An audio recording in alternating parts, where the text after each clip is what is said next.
विश्व के सभी मेरे साथियों को राजरत्न शाममेर राजरत्न की ओर से जय भीम, नमो बुद्धाय। आज 14 अक्टूबर, आज ही के दिन डॉक्टर बाबा साहब अम्बेडकर जी ने विजयादशमी 14 अक्टूबर 1956 के अवसर पर बौद्ध धर्म अपनाया और लाखों लोगों के साथ बाबा साहब अम्बेडकर जी ने अपने पुराने धर्मों में, अपने मूल धर्मों में बाबा साहब अम्बेडकर भारत के लोगों को बौद्ध धर्म में प्रवेश किए। आज के दिन नागपुर के दीक्षा भूमि से 5 लाख लोगों ने बौद्ध धर्म की दीक्षा ली और 15 अक्टूबर 1956 को बाबा साहब अम्बेडकर जी का ऐतिहासिक हिस्टोरिकल स्पीच 15 अक्टूबर 1956 में नागपुर के दीक्षा भूमि से हुआ और 16 अक्टूबर 1956 के नागपुर से ही नज़दीक चंद्रपुर में डॉक्टर बाबा साहब अम्बेडकर जी की फिर से 2 लाख लोगों के साथ बौद्ध धर्म बाबा साहब अम्बेडकर जी ने 2 लाख लोगों को फिर से बौद्ध धर्म में प्रवेश दिलवाया, दीक्षा दी। और इसी तरह से जो धर्म भारत से लुप्त हो चुका था, भारत में ख़त्म हो चुका था, बाबा साहब अम्बेडकर जी ने 14 अक्टूबर 1956 रविवार विजया अशोका विजयादशमी के दिन बाबा साहब अम्बेडकर जी ने बौद्ध धर्म की दीक्षा लेकर अपने पुराने धर्मों में, अपने मूल धर्म में बाबा साहब अम्बेडकर लाखों अनुयायियों के साथ वापस आए। और आज भारत में 14 अक्टूबर को भारत के अभी यहाँ से सिडनी से एडिलेड के लिए निकला हूँ। वहाँ पर बहुत सारे भारतीय मूल के वंश के लोग वहाँ पर हैं, बौद्ध वहाँ पर हैं, जिन्होंने मुझे आमंत्रित किया है तो मैं वहाँ जा रहा हूँ। तो आज भारत के लोगों को और दुनिया भर के लोगों को 14 अक्टूबर 1956 में जो बाबा साहब ने धम्म दीक्षा लेकर हमें अपने मूल धर्म में लेकर आए, उस दिन की बहुत सारी ढेर सारी मंगल कामनाएँ देता हूँ। और मुझे जब पता चला कि दिल्ली की जो हमारी बौद्ध धर्म की दीक्षा हुई उसके बाद उस दिन कोई कंट्रोवर्सी 5 तारीख को नहीं हुई, 6 तारीख को भी कोई कंट्रोवर्सी नहीं हुई। और जब यहाँ आने के बाद 7-8 तारीख को हम देख रहे हैं कि इंडियन मीडिया ने किस तरह से हमारे बौद्ध धर्म दीक्षा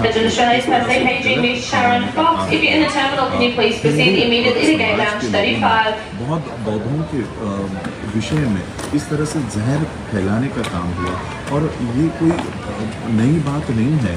बाबा साहब अम्बेडकर जी ने बौद्ध धर्म की दीक्षा लेते समय बाबा साहब ने ये बात तो वर्ल्ड फेलोशिप ऑफ बुद्धिस्ट के मंच से कही कि भारत में अगर बौद्ध धर्म को पुनर्जीवित करना है तो सिर्फ त्रिशरण और पंचशील लेकर नहीं चलेगा, क्योंकि पिछले 2500 सालों में भारत में बौद्ध धर्म में जो गलत कृति है, जो गलत नीतियाँ हैं, जो गलत सब आचरण है, वो भी उसमें ऐड हो चुका है।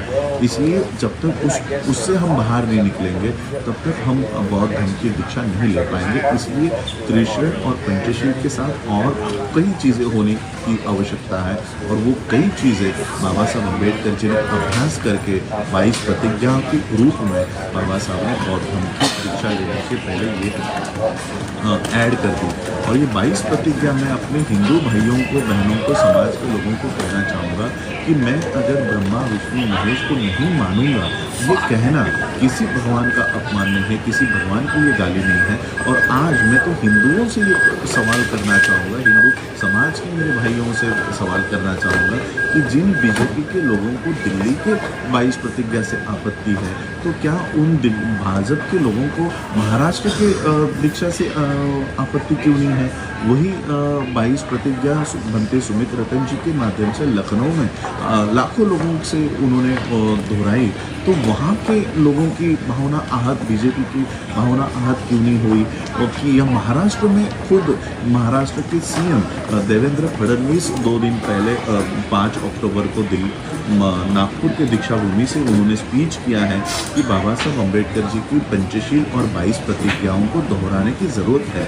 तो मुझे आप बताइए, बीजेपी के जो लोग हैं, मनोज तिवारी हैं, गुप्ता है, ये सब लोग दिल्ली के 22 प्रतिज्ञा जो 10,000 लोगों ने ली है उससे आहत है, लेकिन लाखों लोग महाराष्ट्र से 22 प्रतिज्ञा पढ़ रहे हैं, उससे आप लोगों को आहत नहीं होती, आपको लखनऊ की दीक्षा से आहत नहीं होती। तो हिंदुओं को ये सवाल करना चाहिए कि आप सिर्फ दिल्ली के 22 प्रतिज्ञा से आपको आहत हो रही है, रेस्ट ऑफ दी इंडिया आप लोगों को ये आहत क्यों नहीं हो रही?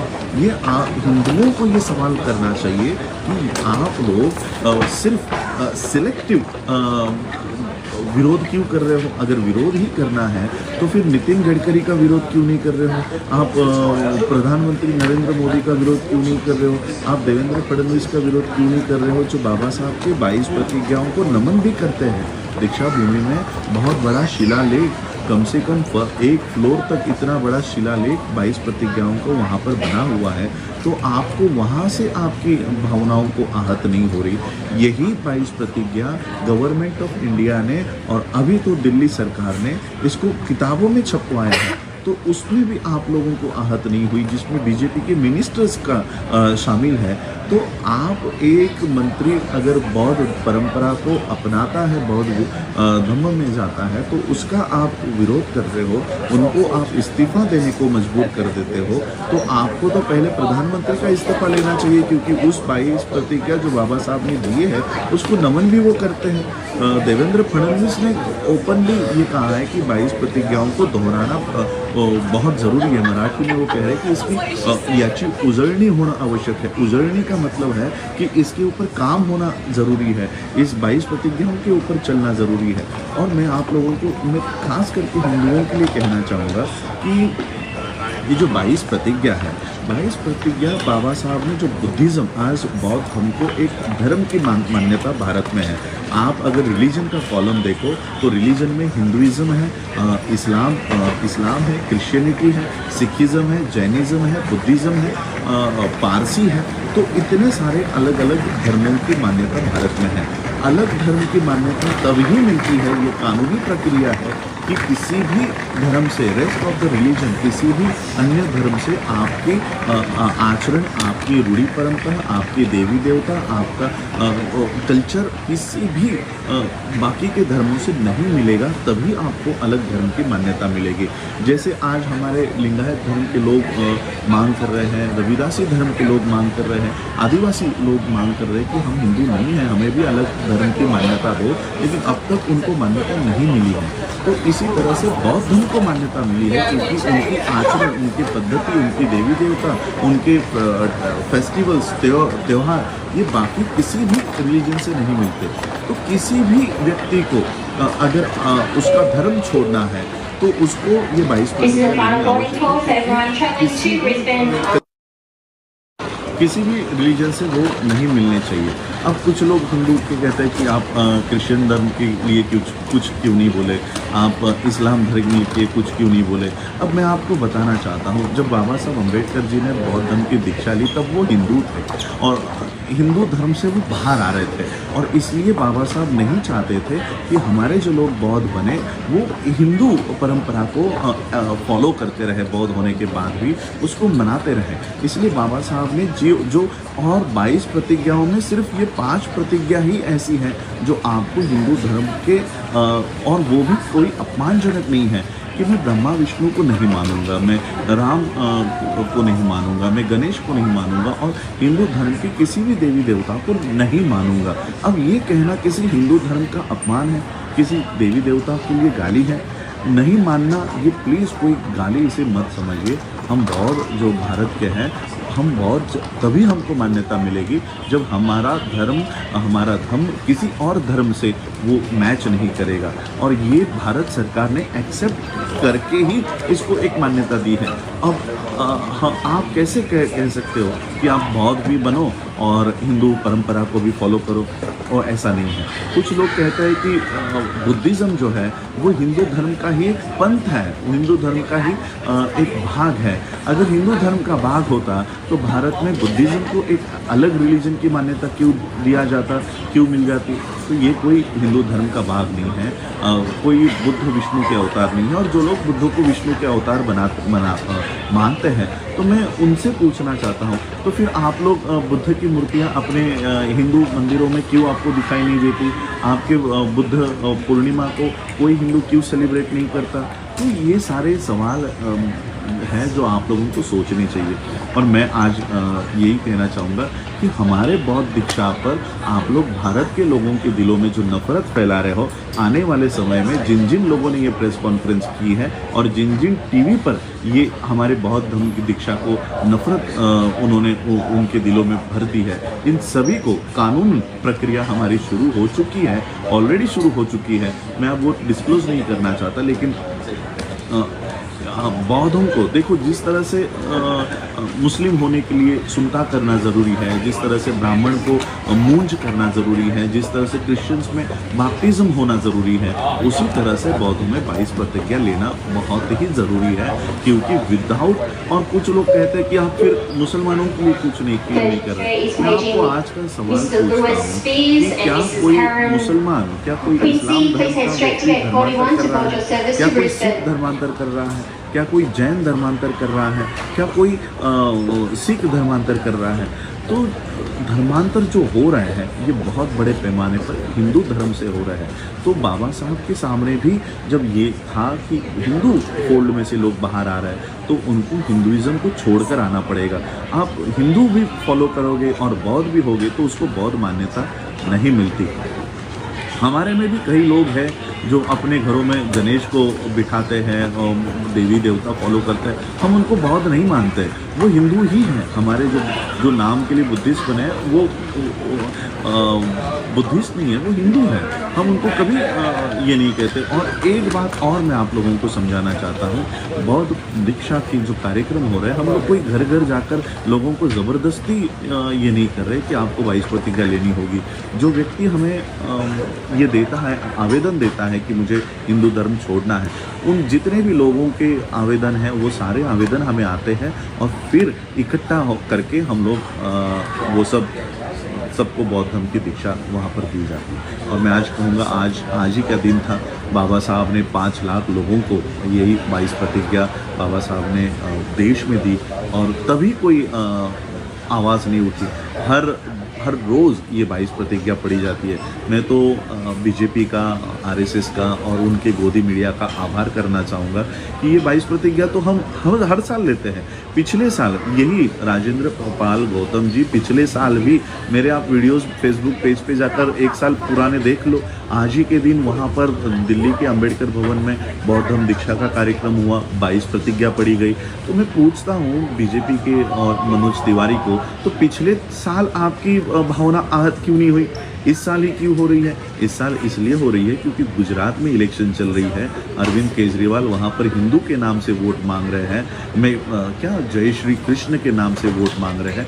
तो उनको कहीं ना कहीं दिक्कत हो इनके मंत्री के आचरण से, इसलिए वो इस तरह की बातें कर रहे हैं। और मैं तो ये भी कहना चाहूँगा कि पंजाब में हम लोगों को समझा रहे थे, उत्तर प्रदेश में लोगों को समझा रहे थे, महाराष्ट्र के लोगों को समझा रहे थे कि अरविंद केजरीवाल ये तो मोदी से भी ज़्यादा कट्टर संघी है और इसलिए आप ये बहकावे में मत जाओ कि वो बाबा साहब की फ़ोटो लगा रहा है, बाबा साहब के नाटक दिखा रहा है, दिल्ली में शोज़ दिखा रहा है। तो आज हमें अरविंद केजरीवाल का ये जो चेहरा है ये लोगों के सामने रखने में बौद्ध धर्म के दीक्षा का बहुत बड़ा फ़ायदा हुआ है कि हमारे बाबा साहब अम्बेडकर जी का नाम लेकर शेड्यूल कास्ट के लोगों के ये सिर्फ वोट लेना चाहते हैं। नरेंद्र मोदी अम्बेडकर एंड मोदी नाम का बुक रिलीज़ करता है, तो मैं तो कहता हूँ कि मैं अम्बेडकराइट नहीं हूँ, मोदी ही अम्बेडकराइट है, सारे दुनिया का सबसे कट्टर अम्बेडकराइट मोदी है। तो मैं कहना चाहता हूँ सिर्फ बाबा साहब के